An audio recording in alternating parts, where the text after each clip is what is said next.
I sat in my car outside Riverside Coffee House, gripping the steering wheel like it might save me from whatever disaster waited inside. My phone buzzed with another text from Derek. "Get in there, Bennett.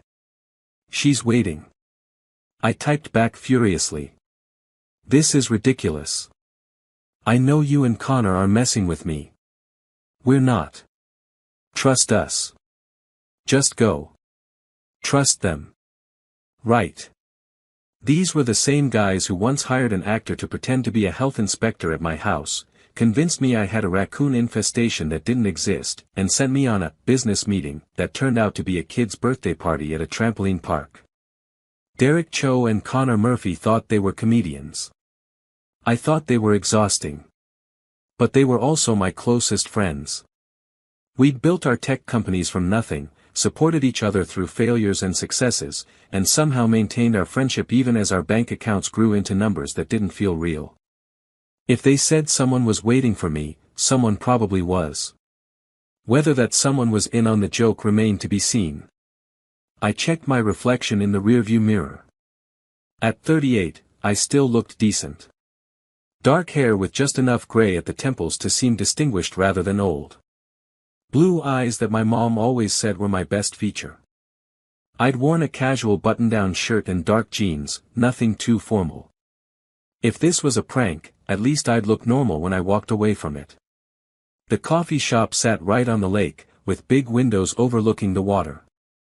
Boats drifted by in the late afternoon sun. It was the kind of place that tried too hard to be rustic and charming, with reclaimed wood tables and Edison bulbs hanging from the ceiling. I'd never been here before. Derek said that was the point. Neutral territory, he'd explained when he'd cornered me at the gym that morning. No pressure. Just coffee. Her name is Elise. She's kind, smart, and she has no idea who you are.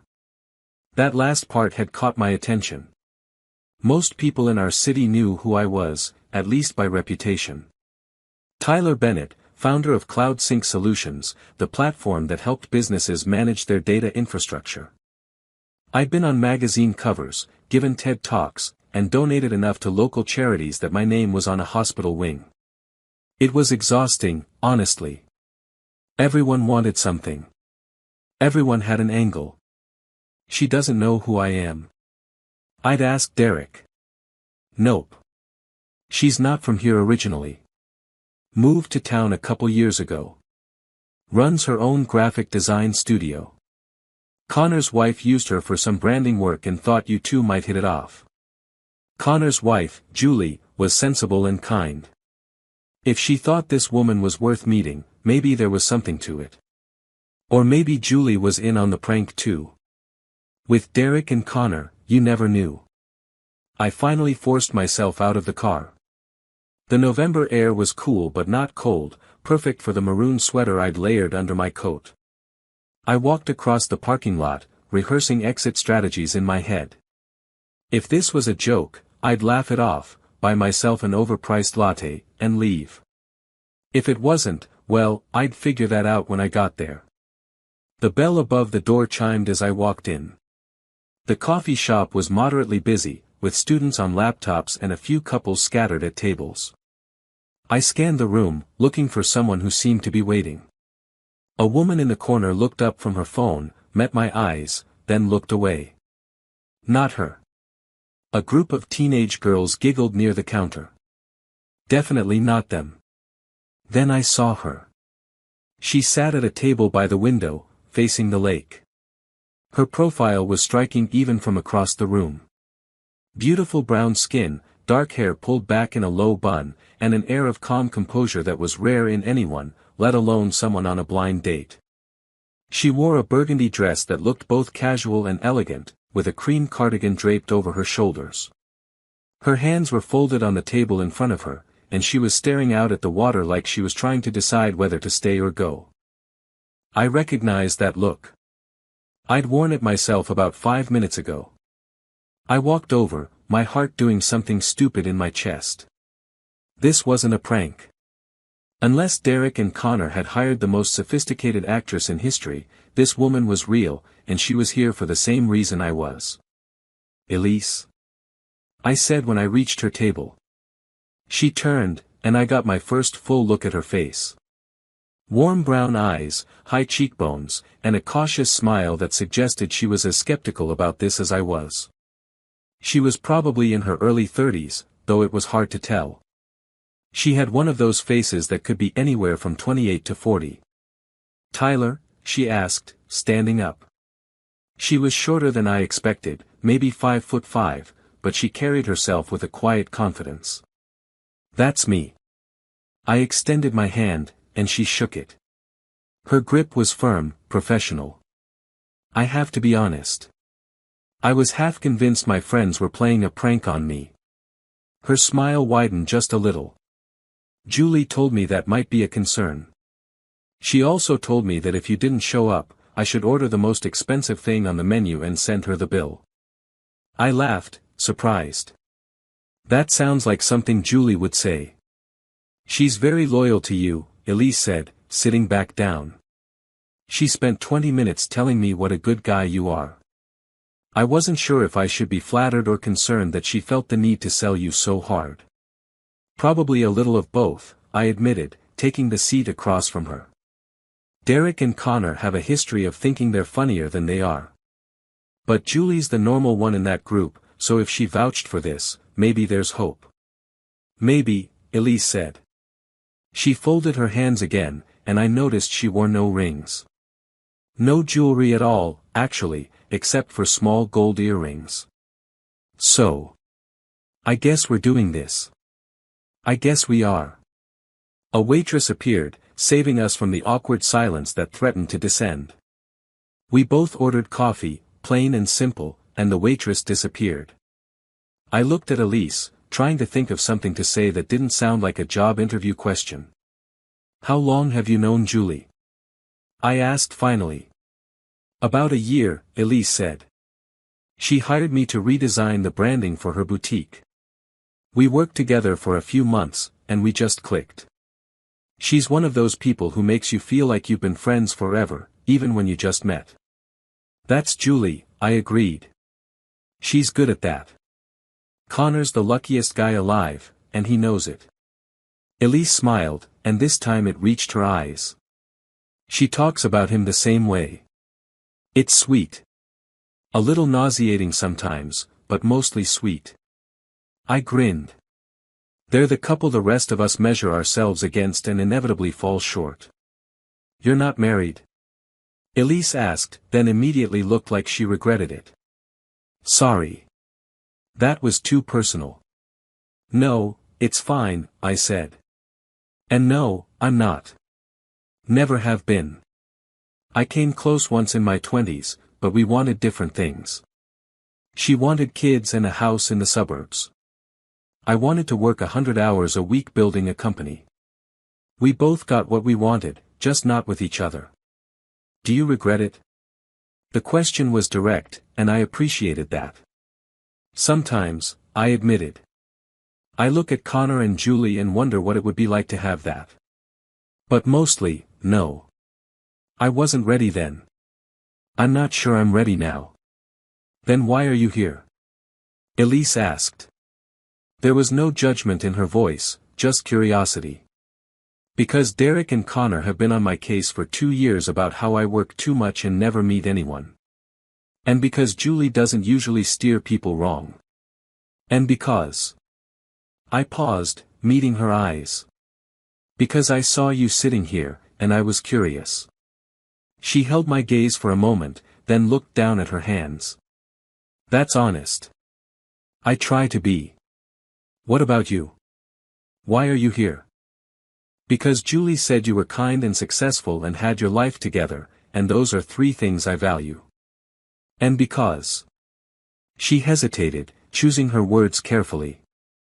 "Because I haven't done this in a long time. Dating. Meeting new people.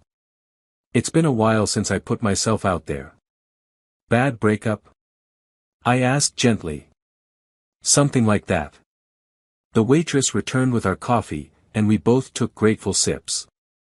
The conversation shifted to safer topics. Work. The city. The ridiculous price of real estate.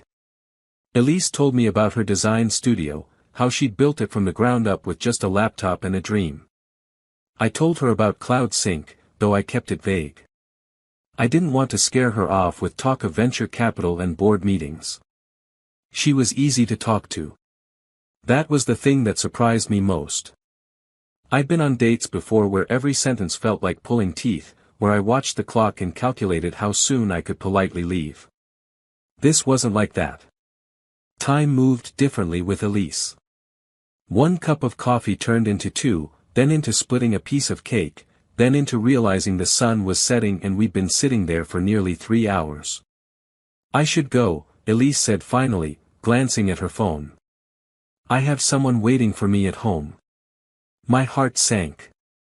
Of course she did. Beautiful, smart, put-together women didn't stay single.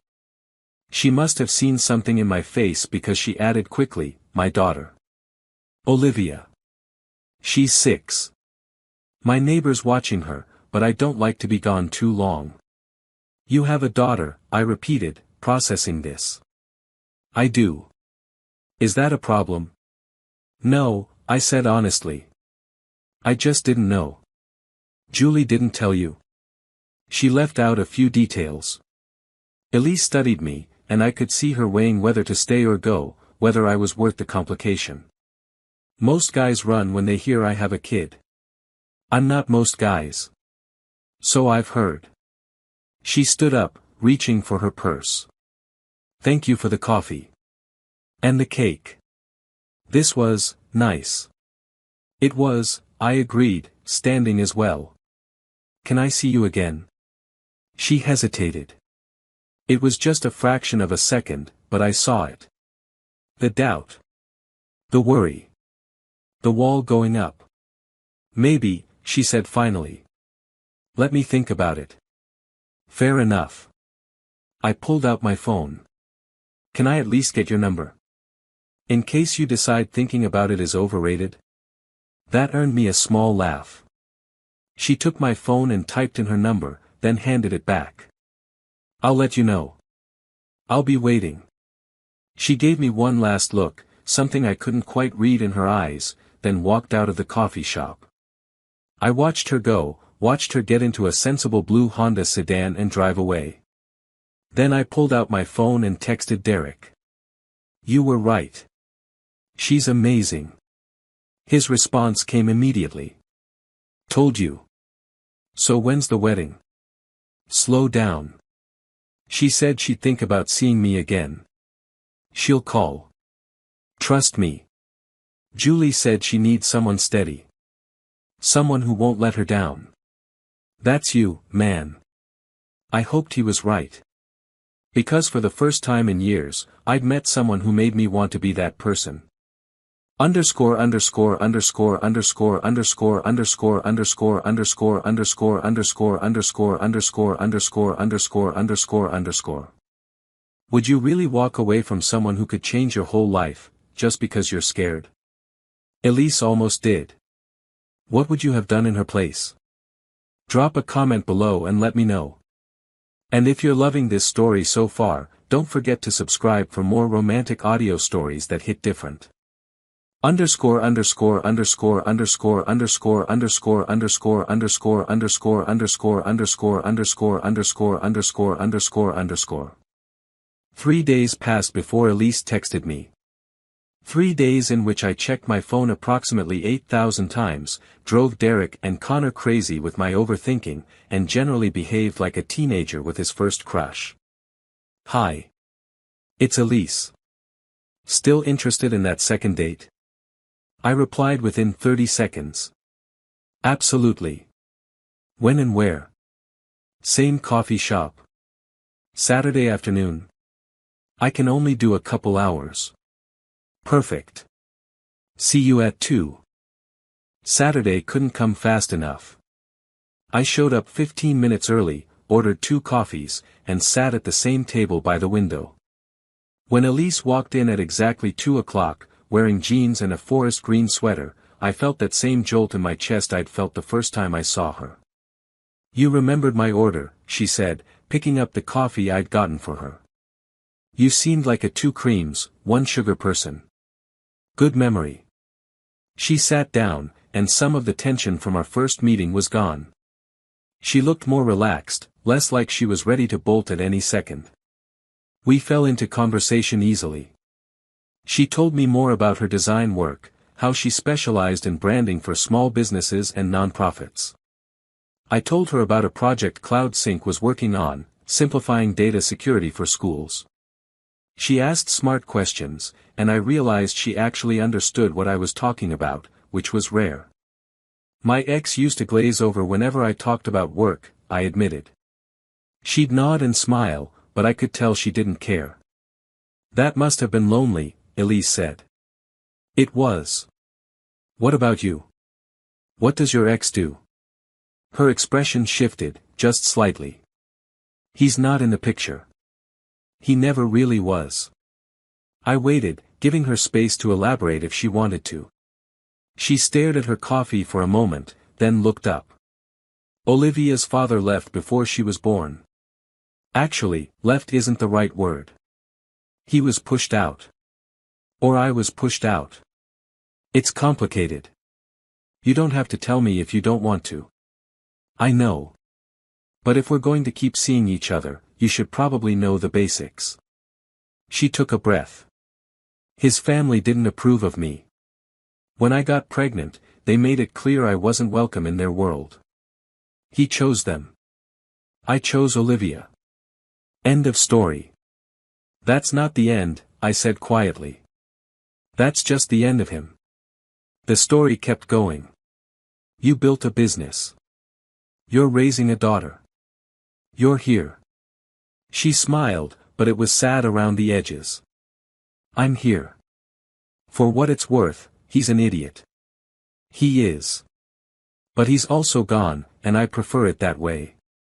She changed the subject, asking about my family, and I let her. We talked for another hour before she checked her watch. I need to pick up Olivia from a birthday party, she said. But this was good. Really good.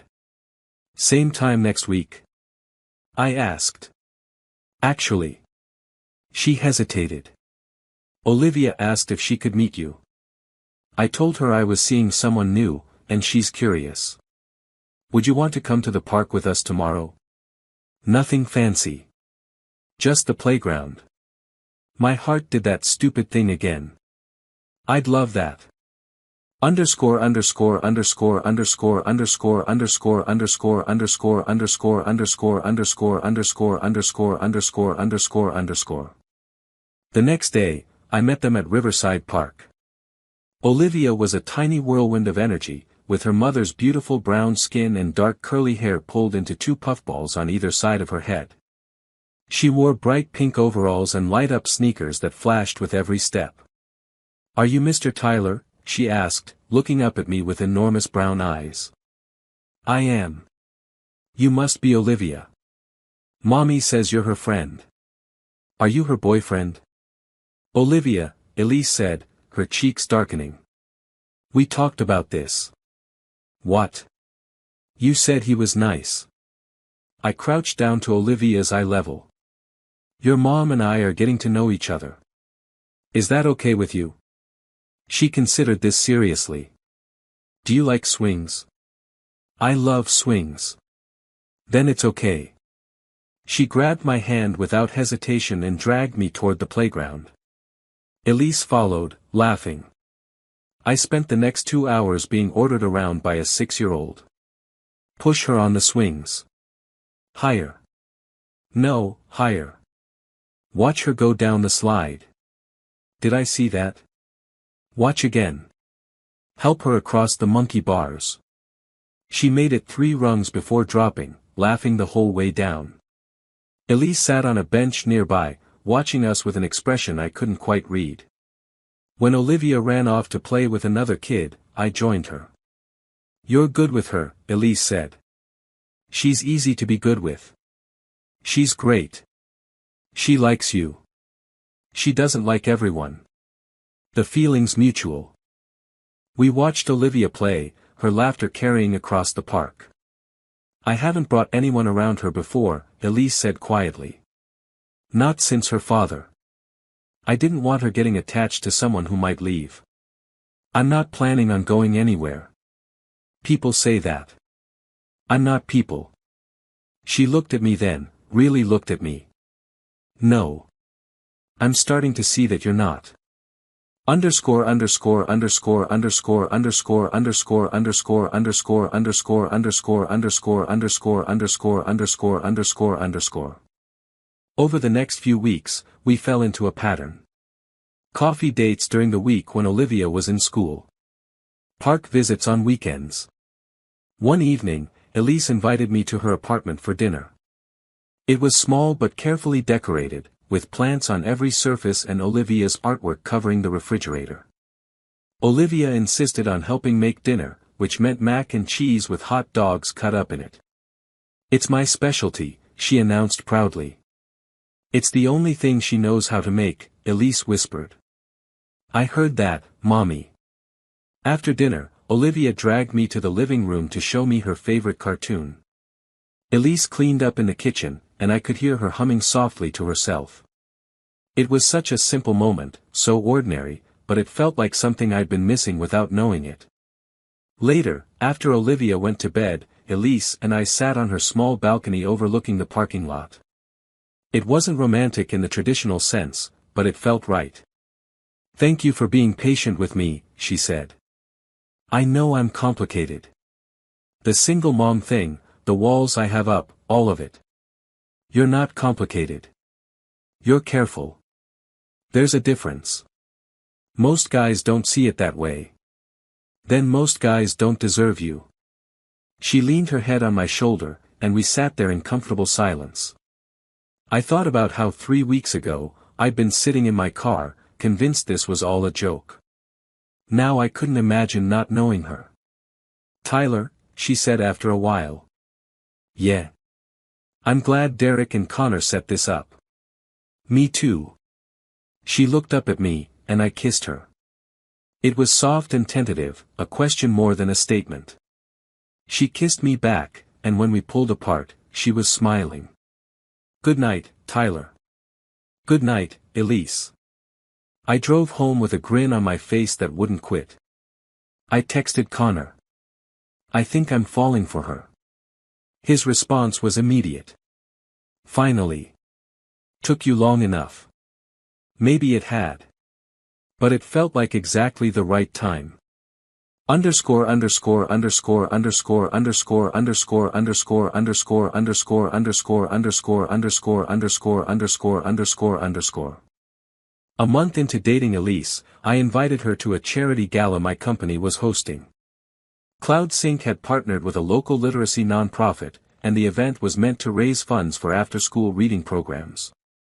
It was the kind of thing I usually dreaded, full of small talk and obligations, but with Elise there, I thought it might actually be enjoyable.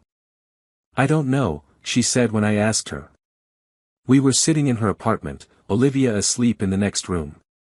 That sounds fancy. I'm not really a fancy person. Neither am I, honestly. But it's for a good cause, and I'd really like you there. She bit her lip, thinking. What would I even wear? Whatever you want. You could show up in jeans and still be the most beautiful person there. She rolled her eyes, but she was smiling. You're shameless. Is that a yes? It's a maybe. Let me check with my neighbor about watching Olivia. The maybe turned into a yes 2 days later. Julie took Elise shopping for a dress, despite Elise's protests. You're not spending your own money, Julie had insisted. Connor and I will cover it. Consider it our investment in true love. The night of the gala, I picked Elise up at 7. When she opened the door, I forgot how to breathe. She wore a deep blue gown that hugged her figure perfectly, with her hair styled in soft waves around her shoulders. She'd done her makeup, something she rarely bothered with, and the effect was stunning. You look incredible, I managed to say. You don't look so bad yourself, she replied, smoothing down the lapels of my dark gray suit. The gala was held at the Grand Hotel downtown, in a ballroom with crystal chandeliers and floor-to-ceiling windows. Music played from a live band, and waiters circulated with appetizers and champagne. I introduced Elise to colleagues, donors, and board members. She was polite and charming, but I noticed her eyes kept scanning the room. "Everything okay?" I asked during a quiet moment. "Fine," she said, but her smile didn't reach her eyes. "It's just a lot of people. We can leave early if you want." "No, it's fine." "Really?" But as the night went on, her anxiety seemed to increase rather than decrease. She barely touched her dinner, and when I asked her to dance, she hesitated before accepting. We swayed to a slow song, and I could feel the tension in her shoulders. "Elise, talk to me." "What's wrong?" "Nothing. I'm just not used to this kind of environment." "Is it the people? The money? Tell me what's bothering you." She pulled back slightly, looking up at me. "Can we talk about this later?" "Not here." "Of course." We made it through the rest of the evening, but the easy comfort we usually shared was gone. When I drove her home, she was quiet, staring out the window at the passing streetlights. "Do you want to come up?" she asked when we reached her building. "If you want me to." "I do."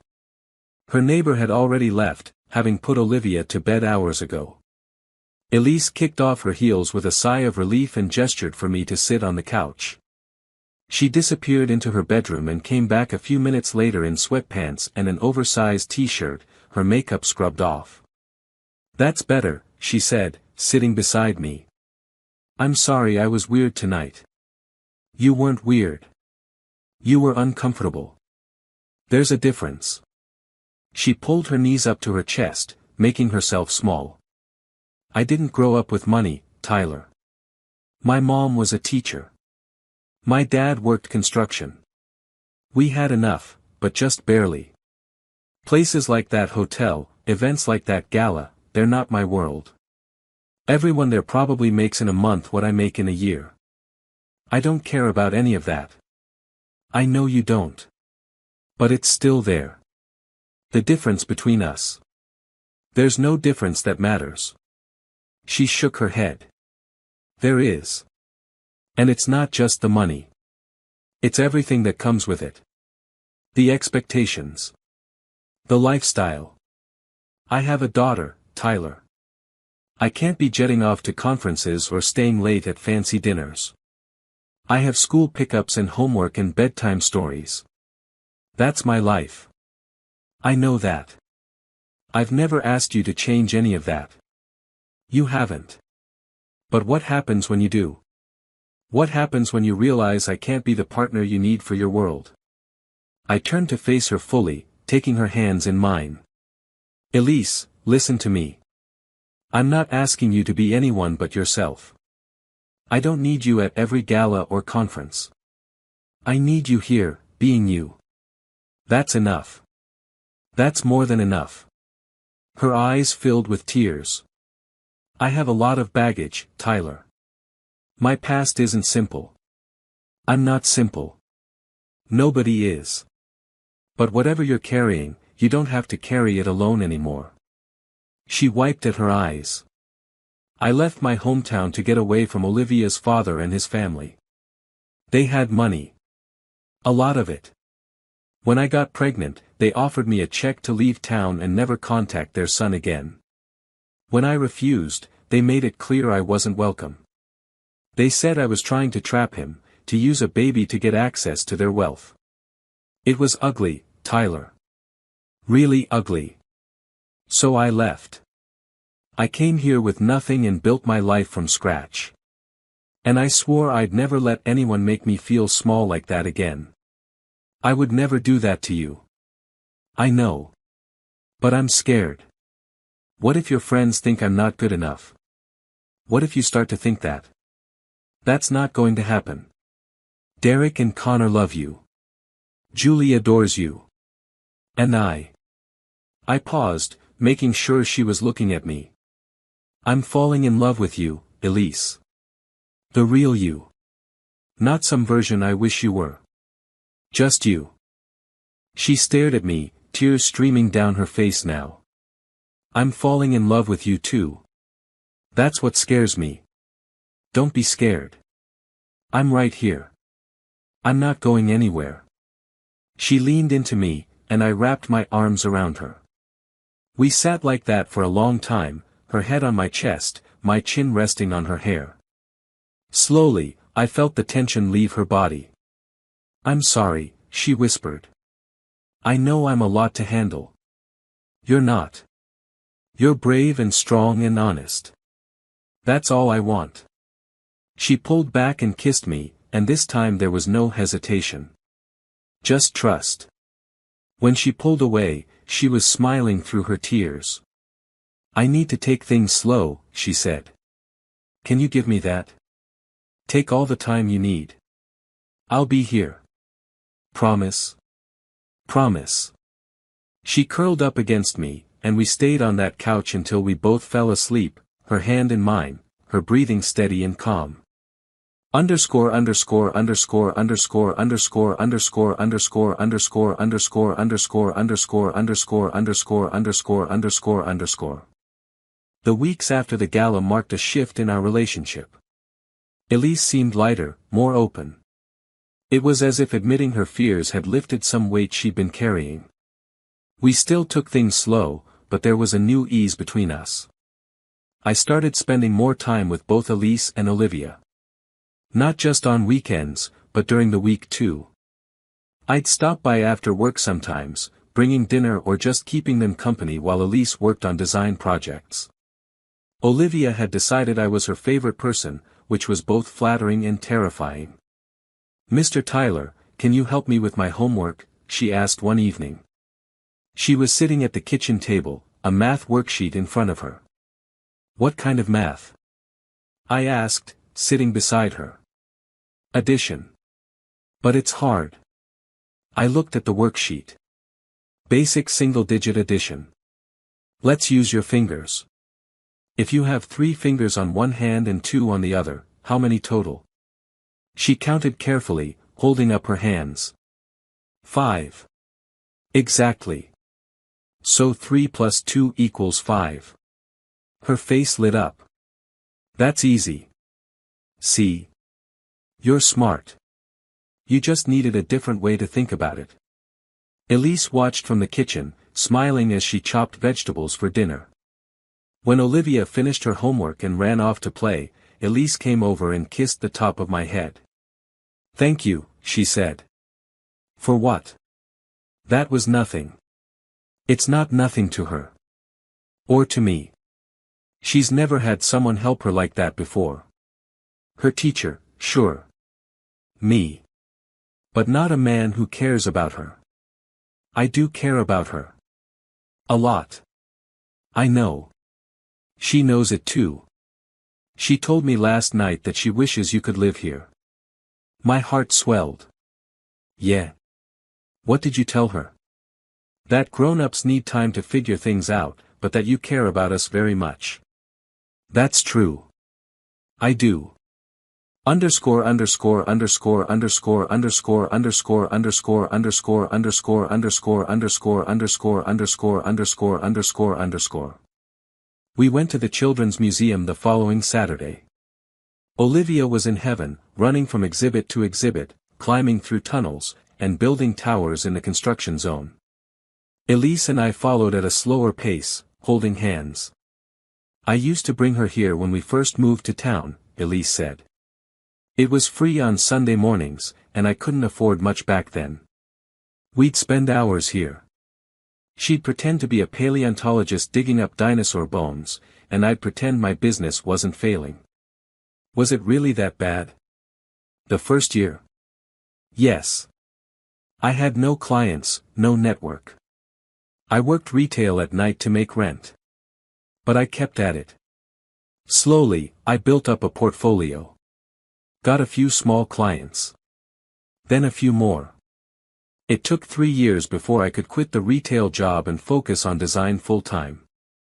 That's incredible. You should be proud. I am. But I also remember how hard it was. How many nights I cried because I didn't know if I'd made a huge mistake leaving everything behind. If it had just been me, maybe I would have gone back. But I had Olivia. I couldn't let her down. You didn't. You gave her a good life. I gave her a stable life. But I don't know if I gave her a happy one. She doesn't have grandparents who visit. No dad at school events. Just me. And I know that's not enough. I stopped walking, turning to face her. Elise, you are enough. More than enough. Olivia is happy. Can't you see that? She's confident and curious and full of joy. That's because of you. She's also attached to you. And I'm scared of what happens if this doesn't work out. It's going to work out. You don't know that. I do. Because I'm not going anywhere. I keep telling you that, and I'll keep telling you until you believe me. She looked up at me, searching my face. Why? Why are you so sure about us? Because for the first time in my life, I found someone who makes everything else make sense. I've built companies, made money, achieved every goal I set for myself. And none of it mattered until I met you. You and Olivia, you're what I've been missing. Her eyes filled with tears, but she was smiling. You're going to make me cry in a children's museum. Sorry. Don't be. These are good tears. Olivia came running over, grabbing both our hands. Come on. I want to show you the space exhibit. We let her pull us along, and I caught Elisa's eye over Olivia's head. She mouthed, I love you. I mouthed back, I love you too. Underscore underscore underscore underscore underscore underscore underscore underscore underscore underscore underscore underscore underscore underscore underscore underscore. That night, after I'd gone home, Derek called me. How's it going with Elise? Good. Really good. I'm thinking about asking her to move in with me. There was a pause. That's fast. Is it? We've been dating for 2 months. I'm almost 40, Derek. I'm not interested in playing games or taking forever to figure out what I want. I want her. I want Olivia. I want a family. I'm not saying slow down. I'm saying make sure she's ready. She's been through a lot. I know. I'll wait until she's ready. But I'm telling you, this is it for me. She's it. Then I'm happy for you, man. You deserve this. Thanks. How's the company doing? Don't change the subject. But it's doing fine. Connor says hi, by the way. He and Julie want to have dinner with you and Elise next week. I'll ask her. The dinner happened the following Friday at a nice Italian restaurant. Connor and Julie were their usual selves, warm and welcoming. They asked Elise about her business and treated her like she'd always been part of the group. I watched her relax over the course of the meal, laughing at Connor's terrible jokes and swapping parenting stories with Julie. You two are good together, Julie said at one point, when the guys had gotten up to settle the bill despite Elisa's protests. Thank you, Elise said. I know they're your friends, and you set this up, so that probably feels like a win. It is a win. But more than that, I'm just glad Tyler found someone who sees him for who he really is. He's a good guy, but he gets lost in his work sometimes. You bring him back. He brings me back too. From my own head, mostly. I overthink everything. So does he. You're perfect for each other. When we left the restaurant, Elise was quiet in the car. I reached over and took her hand. What are you thinking about? How lucky I am. How this all could have been different if I hadn't taken that blind date. I was thinking the same thing. Tyler, I want you to know something. I'm not scared anymore. I was at first, but I'm not now. You've shown me I can trust you. I'm glad. I mean it. Whatever comes next, I'm ready. I had no idea how soon I'd have to prove those words meant something. Underscore underscore underscore underscore underscore underscore underscore underscore underscore underscore underscore underscore underscore underscore underscore underscore. Everything changed on a Tuesday afternoon. I was at my office, reviewing quarterly reports with my team, when my phone buzzed with a text from Elise. Can you come over tonight? After Olivia's asleep. I need to talk to you. My stomach dropped. Those words never meant anything good. I texted back. Of course. Is everything okay? I'll explain later. The rest of the day dragged. I tried to focus on work, but my mind kept spinning through possibilities. Was she ending things? Had I done something wrong? Was Olivia sick? When I finally got to her apartment that evening, she was waiting on the couch, still in the clothes she'd worn to work. Her eyes were red, and I could tell she'd been crying. What happened? I asked, sitting beside her. She handed me a letter. It was on expensive paper, the kind that came from a law office. I scanned it quickly, my heart sinking with each line. Dear Ms. Walker, I am writing on behalf of my client, Preston Walsh, regarding the matter of his daughter, Olivia Marie Walker. Preston Walsh. Olivia's father. I looked up at Elise. He wants visitation. He wants to meet her. After 6 years of nothing, he suddenly wants to be a father. Her voice was thick with anger and pain. When did you get this? Yesterday. It came to my studio. I don't know how he found me. I've been so careful. I use my business name online, not my full name. I don't have social media. I've done everything I can to stay hidden. What does he say in the letter? Just that he's changed.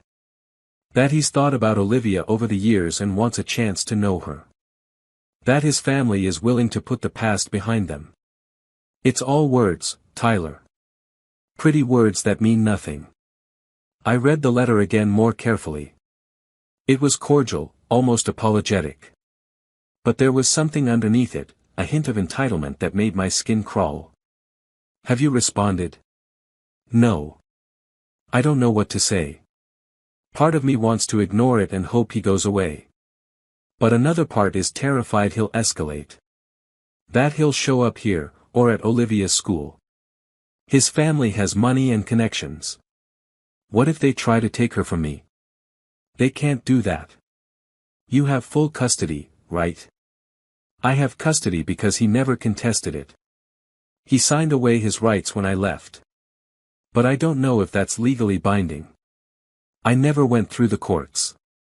It was just an agreement between us. Then we need to make it legal. We need a lawyer.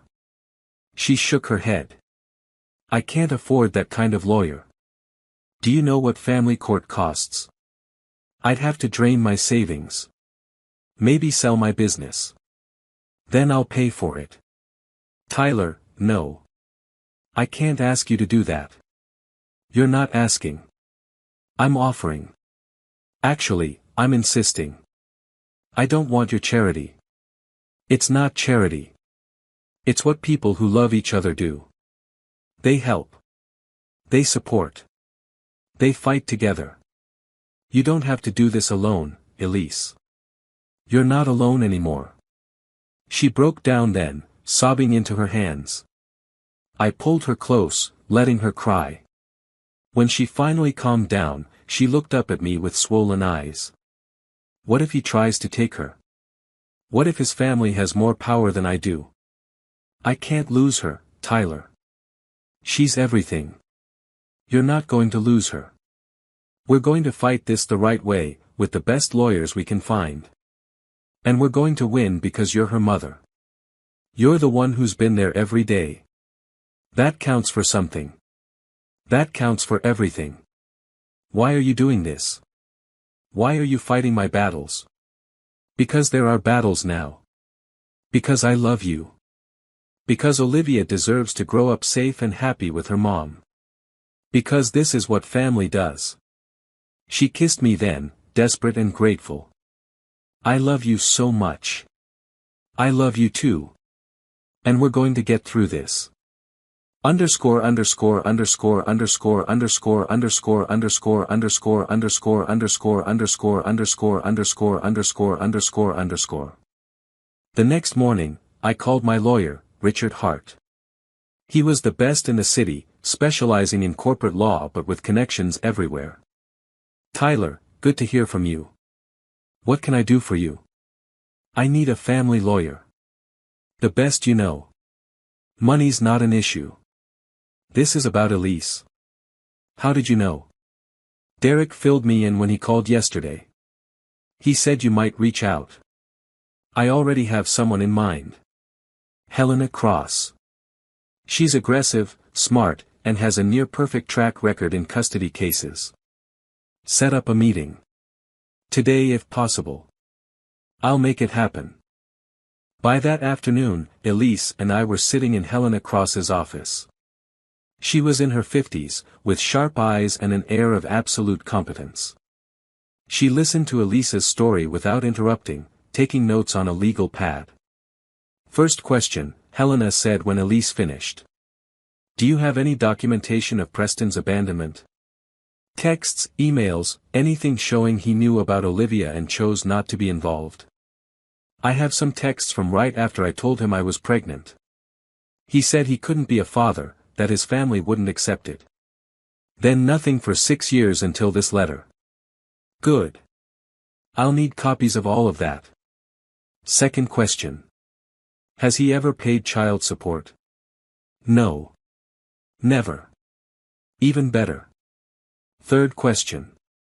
Do you have evidence of your sole care of Olivia? School records, medical records, anything showing you've been the only parent? I have everything. Report cards, doctor's visits, school permission slips. It's all just me on the forms. Helena smiled. Then we have a strong case. He abandoned his parental responsibilities. He made no attempt to support or contact his child for 6 years. Now he shows up demanding access. No judge is going to look favorably on that. We'll file a motion to formalize your sole custody and deny his petition for visitation. It'll cost about $15,000 to see it through, assuming he doesn't drag it out. Elise paled at the number, but I squeezed her hand. We'll handle it. Helena looked at me. And you are? Her partner. I'm paying for this. Does Preston know about you? Not yet. He will soon. That might actually help. It shows Olivia has a stable home environment with a father figure. Judges like stability. We'll use that. We spent another hour going over details, signing retainer agreements, and making plans. When we left, Elise looked exhausted but relieved. Thank you, she said in the car. I don't know how to repay you. You don't have to. Just let me be here for you. That's all I want. She leaned over and kissed my cheek. You're the best thing that's ever happened to me. Same here. That night, I couldn't sleep. I lay in bed, staring at the ceiling, thinking about Preston Walsh and his entitled family. They'd made Elise feel small and worthless. They'd driven her away from her home. And now they wanted back in, on their terms, with no regard for what they'd put her through. I wasn't going to let that happen. Elise and Olivia were mine now. My family. And I'd do whatever it took to protect them. Underscore underscore underscore underscore underscore underscore underscore underscore underscore underscore underscore underscore underscore underscore underscore underscore. Over the next week, Elise told me the full story of Preston and his family. We were in her apartment late one night, speaking in low voices so we wouldn't wake Olivia. She'd avoided the details before, giving me only the basic outline, but now she let it all spill out. I met Preston when I was 24, she began. I was working at a gallery downtown, doing setup for an art show. He came in with some friends. He was handsome, charming, and he seemed interested in me. We started dating, and for a while, it was good. He took me to nice restaurants, weekend trips. I thought I'd found someone special. When did you meet his family? About 6 months in. His parents invited us to dinner at their estate. And I mean estate. It was this huge mansion outside the city, with gates and a circular driveway and staff. I'd never seen anything like it. His mother, Patricia, was polite but cold. His father, Lawrence, barely looked at me. They asked about my background, my family, my education. Every answer I gave seemed to disappoint them. What did Preston do? He tried to smooth things over, but I could tell he was uncomfortable. After dinner, his mother pulled him aside. I couldn't hear what they said, but I saw the look on his face. He was upset. On the drive home, he told me his parents thought I was nice but not what they'd envisioned for him. He said they'd come around eventually. But they didn't. No. They got worse. Every time we saw them, there were little comments. About my clothes. My job. My neighborhood. Patricia once asked if I'd ever been to Europe. When I said no, she said, "How unfortunate." Like I was less than because I couldn't afford international travel. I felt my jaw tighten. That's awful.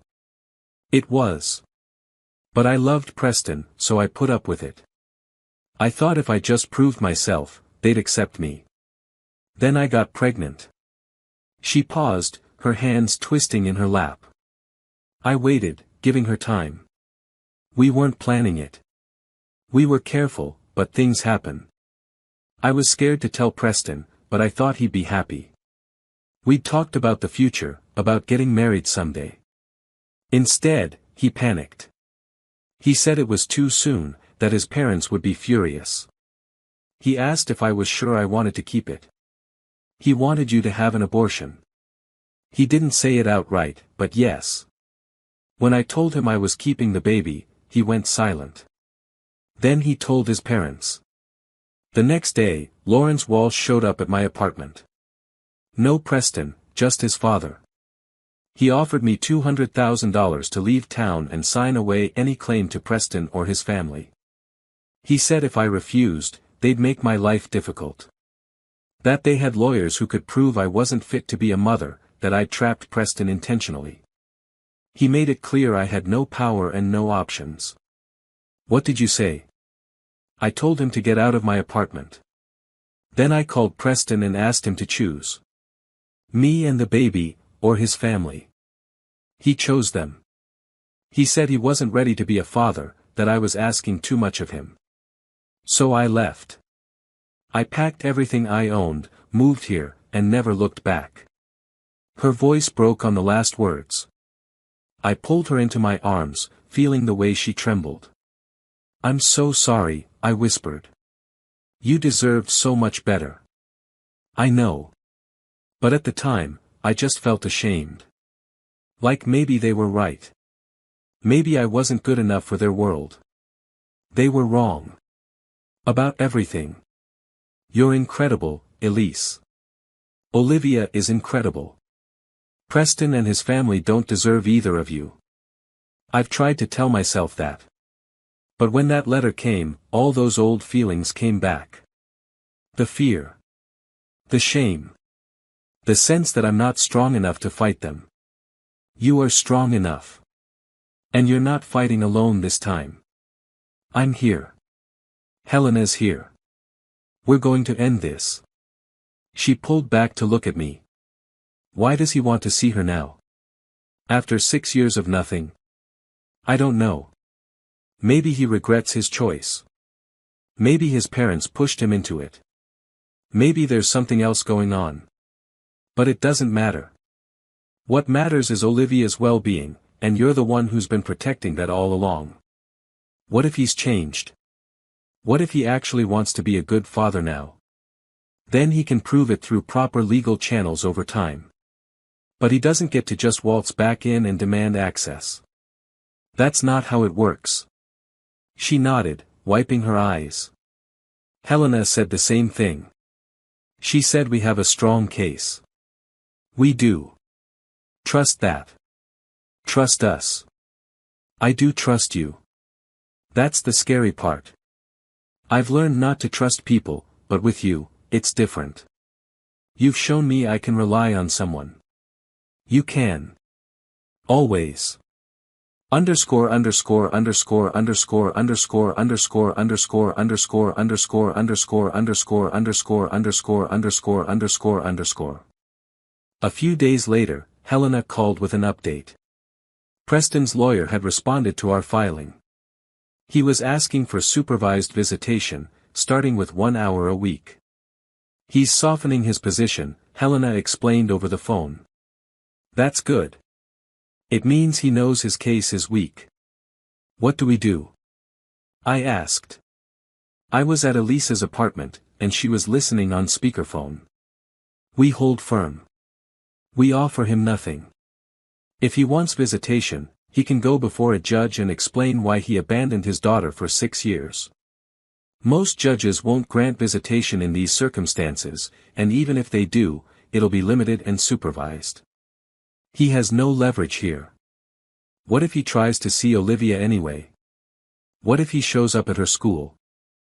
If he does, you call the police and you call me immediately. He has no legal right to approach her. Any contact would be considered harassment.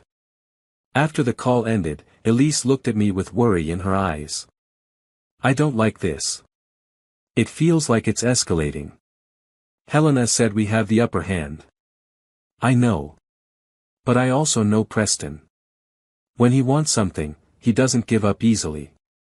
And his family has the resources to drag this out for years. Then we drag it out. We have resources too. And we have something they don't. What? The truth. You're Olivia's mother. You've been there every single day of her life. That matters more than money or lawyers or family connections. She wanted to believe me. I could see it in her face. But I could also see the doubt lingering underneath. 6 years of raising a child alone, of looking over her shoulder, of carrying the weight of Preston's rejection had left scars that wouldn't heal overnight. I'm scared, Tyler. Not just for me, but for Olivia. What if this hurts her? What if she finds out her father didn't want her? She'll never hear that from us. And if Preston tries to come back into her life, he'll have to earn that privilege. He'll have to prove he's changed. And until then, she has us. She has a family who loves her unconditionally. That's what she'll remember. Elise leaned into me, and I held her close. Outside, the sun was setting, casting long shadows across the apartment. For the first time since this all started, I felt a flicker of anger. Not just at Preston, but at the system that allowed men to walk away from their children with no consequences, only to show up years later demanding access. But I pushed the anger down. Elise needed my strength, not my rage. So I held her and promised myself that whatever came next, I'd be ready. Underscore underscore underscore underscore underscore underscore underscore underscore underscore underscore underscore underscore underscore underscore underscore underscore. The legal battle moved slowly, which Helena said was normal. Documents were filed. Responses were drafted. Deadlines came and went. Through it all, Elise tried to maintain normalcy for Olivia. She didn't tell her about Preston. She didn't explain the lawyers or the court dates. As far as Olivia knew, everything was fine. But I could see the toll it was taking on Elise. She was tired all the time, dark circles under her eyes. Her design work suffered. She missed deadlines, something she'd never done before.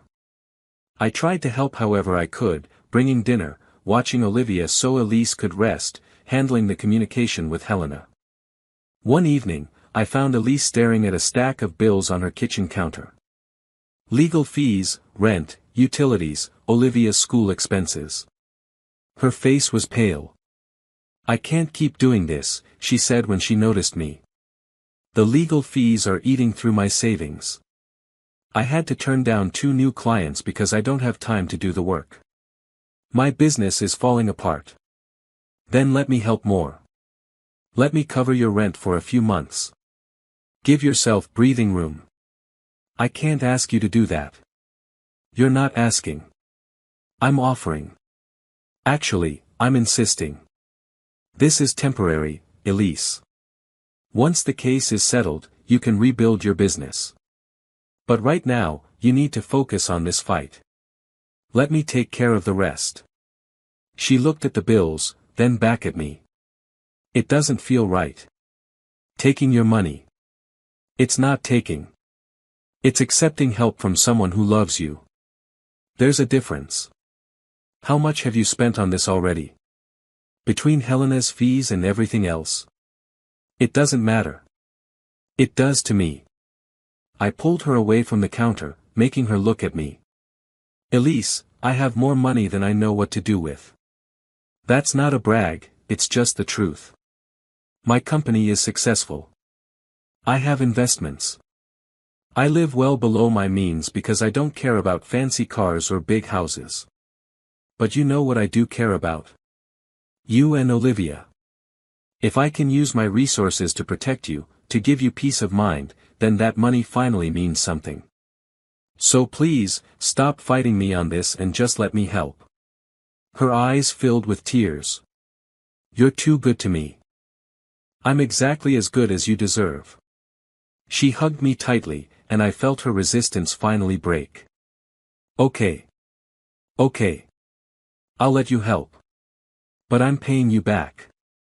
Someday, when this is all over and my business is stable, I'm paying back every cent.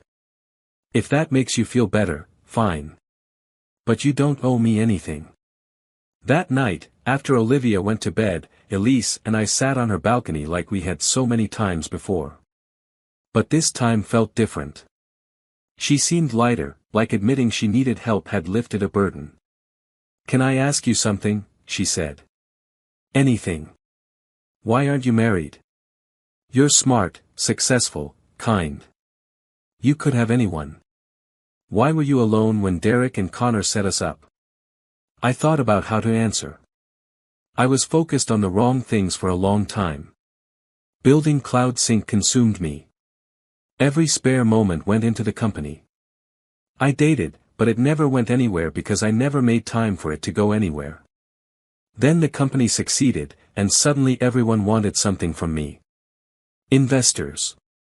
Board members. People who saw dollar signs when they looked at me. It got hard to trust anyone's intentions. That sounds lonely. It was. But I didn't realize how lonely until I met you. You didn't know who I was. You didn't care about my money or my company. You just saw me. That's incredibly rare. I didn't know who you were because I'm oblivious, not because I'm noble. If I'd Googled you before that first date, I probably would have run away. Why? Because I would have thought you were out of my league. That this was some kind of mistake. It's not a mistake. It's the most right thing that's ever happened to me. She smiled, that soft smile I loved. Me too. Underscore underscore underscore underscore underscore underscore underscore underscore underscore underscore underscore underscore underscore underscore underscore underscore. A week later, Helena called with news. Preston had filed a motion to expedite the case, claiming that every day he was denied access to his daughter caused him emotional harm. He's getting desperate, Helena said. That's a sign we're winning. What happens next? I asked. We were in Helena's office again, Elise beside me. We go before a judge. Both sides present their arguments. Preston will have to explain his 6-year absence. You'll have to show that denying visitation is in Olivia's best interest. The judge will make a ruling. When? 3 weeks. Elise went pale. That soon? It's actually fast for family court. Preston's motion pushed it through. What are our chances? I asked. Helena looked at us both. If I'm being honest, 90% in your favor. Preston's case is weak. He has no relationship with Olivia. He abandoned his responsibilities. He made no effort to be involved until now. Unless he has some compelling reason for his absence, the judge will rule in Elisa's favor. And if he does have a compelling reason, then we adapt. But I don't think he does. I think he's either having a midlife crisis or his family is pressuring him. Either way, it doesn't change the facts. After the meeting, Elise and I went to a quiet diner for lunch.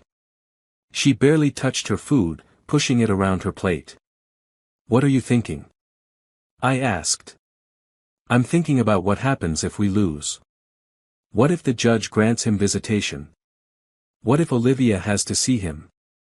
Then we'll prepare her. We'll be honest with her in an age-appropriate way. And we'll make sure she knows she's loved and safe. What if she likes him? What if she wants to be with him more than me? That's not going to happen. You're her mom. You've been there for every skinned knee, every bad dream, every good day and bad day. That bond doesn't break because some stranger shows up. You don't know that. I do. And you need to trust it. Trust yourself. You're an amazing mother, Elise. Olivia knows that. Nothing Preston does can change that." She looked at me with such vulnerability that it hurt. "What did I do to deserve you? You showed up to a blind date you didn't want to go on. You took a chance on a guy whose friends are idiots. You let me into your life even though you were scared. That's what you did." She reached across the table and took my hand. "I love you, Tyler Bennett. I love you too, Elise Walker. And we're going to get through this. Together."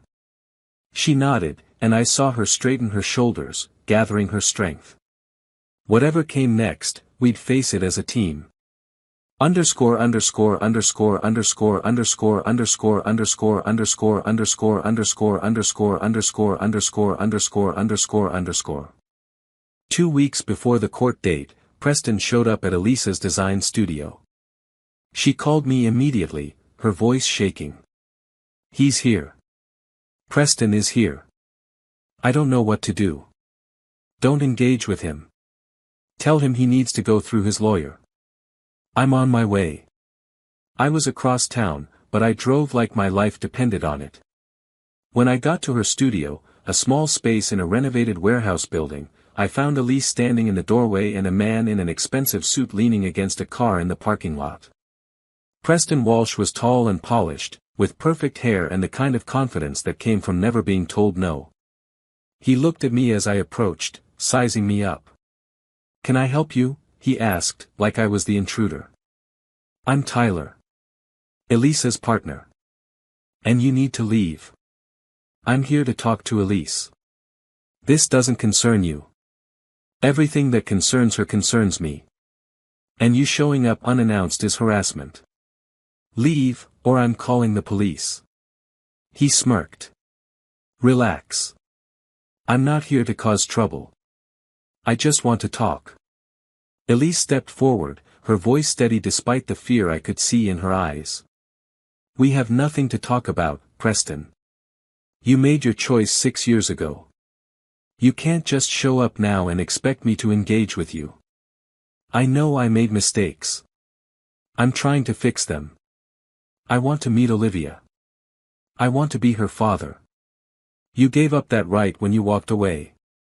If you want to meet her, go through the court like everyone else."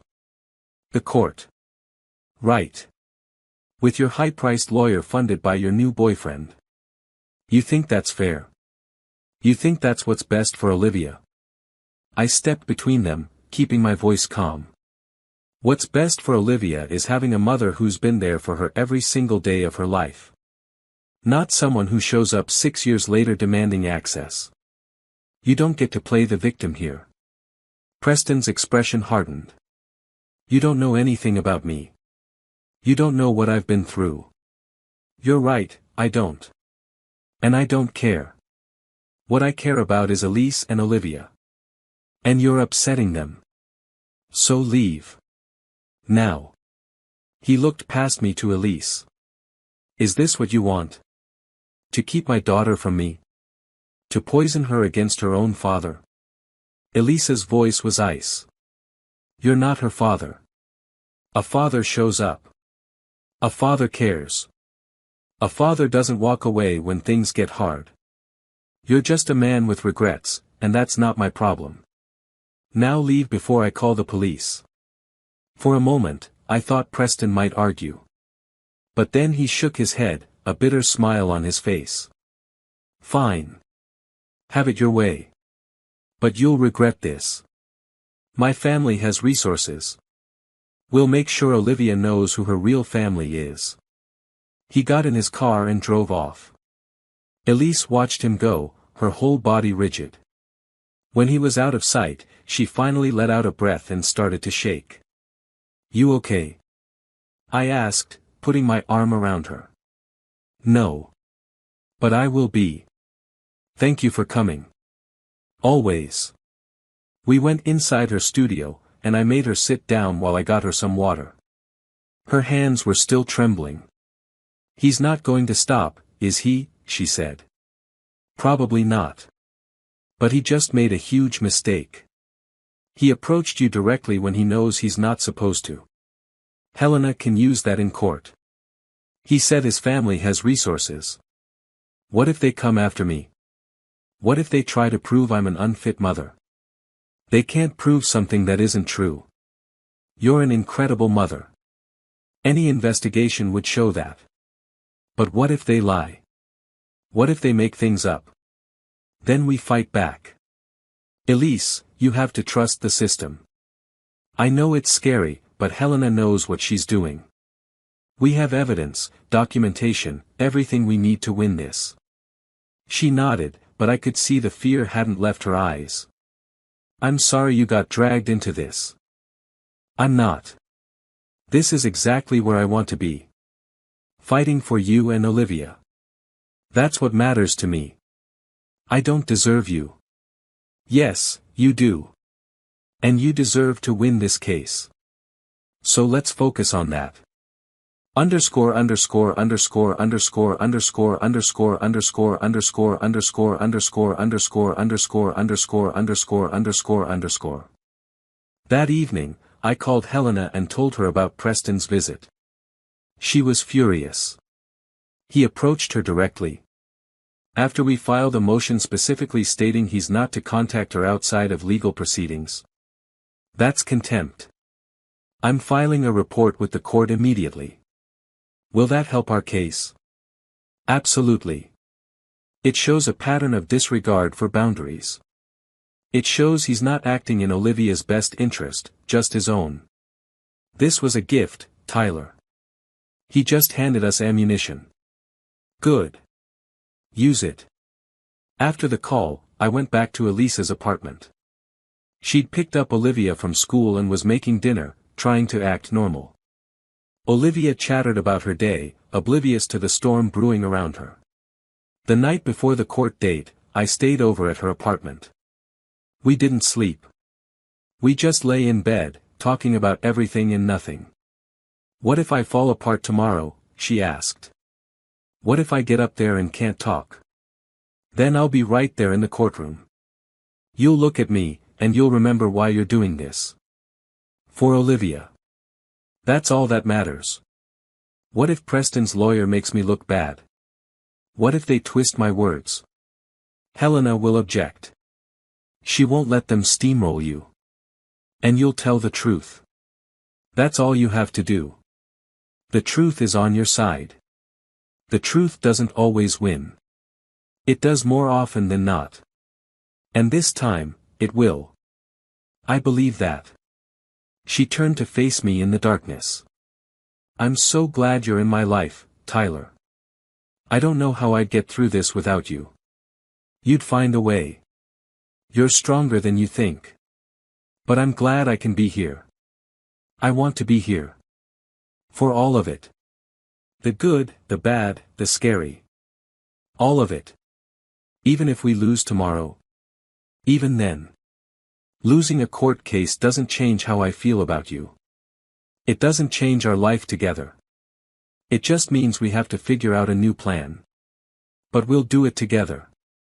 She kissed me, and for a few moments, the fear receded. There was just us, in the dark, holding on to each other.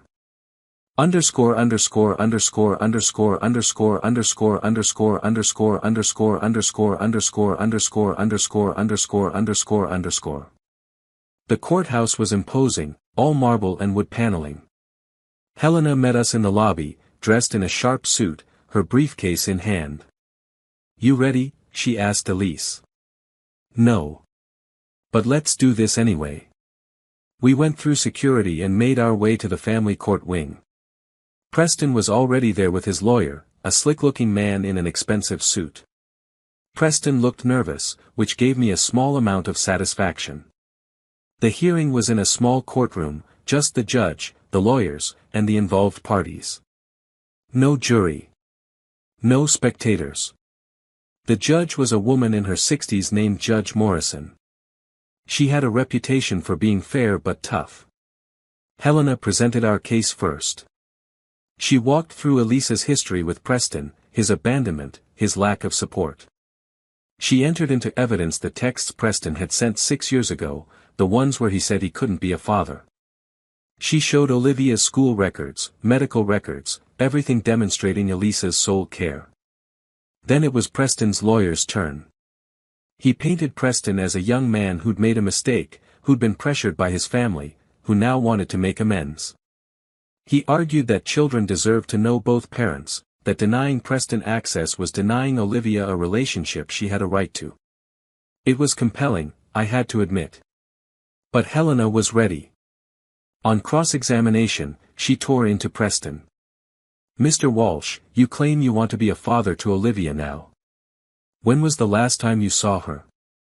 "I've never met her." "Never?" "Not once in 6 years." "Did you ever attempt to contact Ms. Walker to arrange a meeting?" "No." "Did you ever send birthday cards? Gifts? Any acknowledgement of your daughter's existence?" "No." "Did you pay child support?" "No." "So for 6 years, you did absolutely nothing to be part of your daughter's life. And now you want the court to grant you visitation. Why now?" "Because I've realized what I've been missing. I want to be part of her life." "Or is it because your family wants you to be part of her life? Isn't it true that your parents recently expressed interest in meeting their granddaughter?" Preston hesitated. "They mentioned it, yes. So this isn't about Olivia at all. It's about what your family wants. About claiming a grandchild for your family's legacy. Isn't that the real reason you're here?" "Objection," Preston's lawyer said. "Speculation." "Sustained," Judge Morrison said. But I could see the doubt in her eyes. Helena had planted the seed. When it was Elisa's turn to testify, she was incredible. She spoke calmly and clearly, explaining her history with Preston, her decision to leave, her years of raising Olivia alone. When Preston's lawyer tried to imply she'd kept Olivia from him intentionally, she shut it down. "I didn't keep Olivia from him. He walked away. There's a difference. I never changed my number. I never hid. He just never tried." At the end of the hearing, Judge Morrison took a recess to consider her ruling. We waited in the hallway, the silence heavy. Elise gripped my hand so tightly it hurt, but I didn't complain. After 30 minutes, we were called back in. Judge Morrison looked at both sides, her expression unreadable. "I've reviewed the evidence and heard the testimony. This is a difficult case because it involves a child who deserves a stable, loving home. However, the facts are clear. Mr. Walsh abandoned his parental responsibilities for 6 years. He made no attempt to contact, support, or be involved in his daughter's life. His sudden interest now, while perhaps sincere, does not override the years of absence. Ms. Walker has been the sole caregiver, providing a stable home and meeting all of Olivia's needs. I see no reason to disrupt that." Elisa's grip on my hand tightened. "Therefore, I am denying Mr. Walsh's petition for visitation. Ms. Walker retains sole legal and physical custody." If Mr. Walsh wishes to pursue a relationship with his daughter in the future, he will need to demonstrate a sustained commitment over time, not just a sudden interest. This case is closed. The gavel came down, and it was over. We'd won. Underscore underscore underscore underscore underscore underscore underscore underscore underscore underscore underscore underscore underscore underscore underscore underscore. In the hallway outside the courtroom, Elise broke down. Not from sadness, but from relief. 6 years of fear, of looking over her shoulder, of wondering when Preston would reappear. It was finally over. Helena shook our hands, looking satisfied. That was a solid win. Preston's lawyer looked like he wanted to sink into the floor. I doubt they'll appeal. There's no grounds. Thank you, Elise said, her voice thick with emotion. Thank you so much. You're welcome. You deserve this outcome. You're a good mother, and the judge saw that. As we left the courthouse, Preston and his lawyer were already gone. I was glad. I didn't want any more confrontations. I just wanted to take Elise home and start moving forward. But before we could leave, Preston's lawyer approached us in the parking lot. Ms. Walker, Mr. Bennett. A moment, please. We stopped, wary. What do you want? I asked. My client has asked me to extend an offer. He's willing to relinquish all parental rights permanently and sign away any future claims to Olivia. In exchange, he asks that you not pursue him for back child support.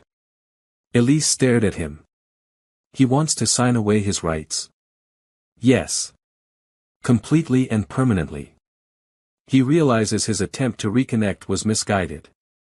His family agrees. This way, everyone can move forward.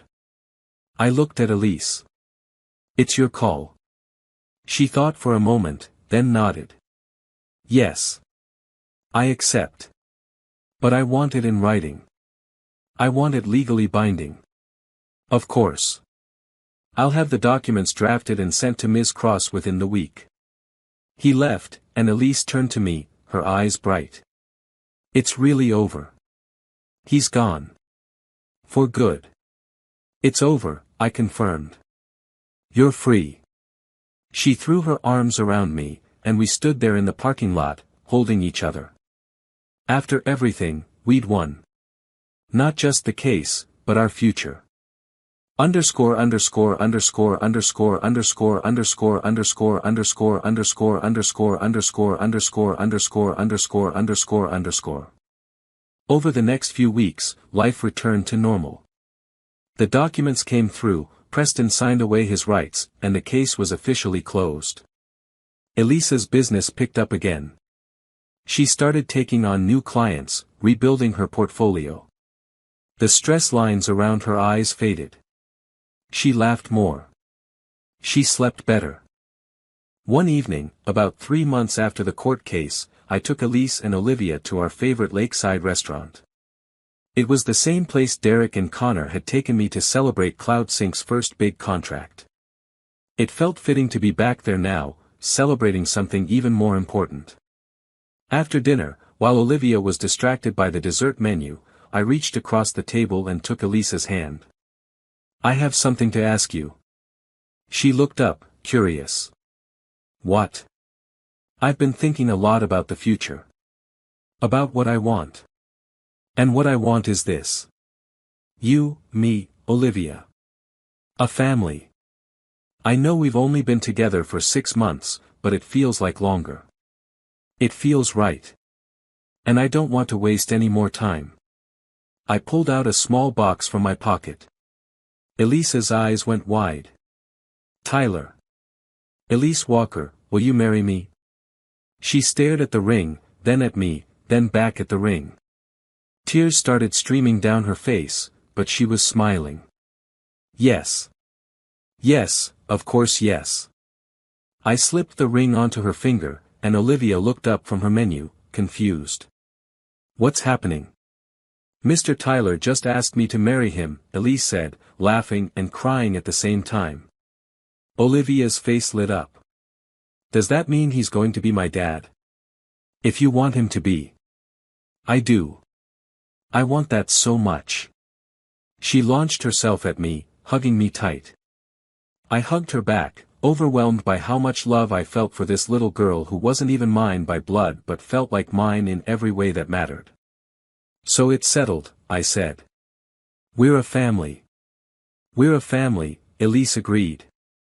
Underscore underscore underscore underscore underscore underscore underscore underscore underscore underscore underscore underscore underscore underscore underscore underscore. 6 months later, we got married. It was a small ceremony by the lake, the same lake where I'd first met Elise at that coffee shop. Derek and Connor were my groomsmen, still taking credit for the whole thing. Julie was Elise's maid of honor, crying happy tears through the entire ceremony. Olivia was the flower girl, taking her job very seriously, scattering petals with great concentration. The ceremony was simple. No fancy venue, no elaborate decorations. Just us, our closest friends, and the promise to build a life together. When the officiant asked if I took Elise to be my wife, I didn't hesitate. I do. When he asked Elise the same question, she looked at me with so much love it hurt. I do. And when he pronounced us husband and wife, we kissed while Olivia cheered and our friends applauded. Afterwards, at the small reception, Derek pulled me aside. I told you that blind date would change your life. You were right. For once. For once. I'm always right. Let's not go that far. He laughed and clapped me on the shoulder. Seriously though, man. I'm happy for you. You found your person. That's rare. I know. Thank you for pushing me into it. That's what friends are for. Later, Elise and I snuck away from the reception to stand by the lake. The sun was setting, painting the sky in shades of orange and pink. Can you believe this is real? She asked, leaning into me. Sometimes, no. It still feels like a dream. A good dream? The best dream. She turned to face me, her hands on my chest. I love you, Tyler Bennett. I love you too, Elise Bennett. We kissed as the sun set behind us, the beginning of our new life together stretching out before us like the lake, vast and full of possibility. And somewhere in the crowd behind us, Olivia was telling anyone who would listen that she had the best dad in the world. She was right. Not because I was perfect, but because I'd chosen to be there. To show up every day. To love her and her mother with everything I had. That's what family meant.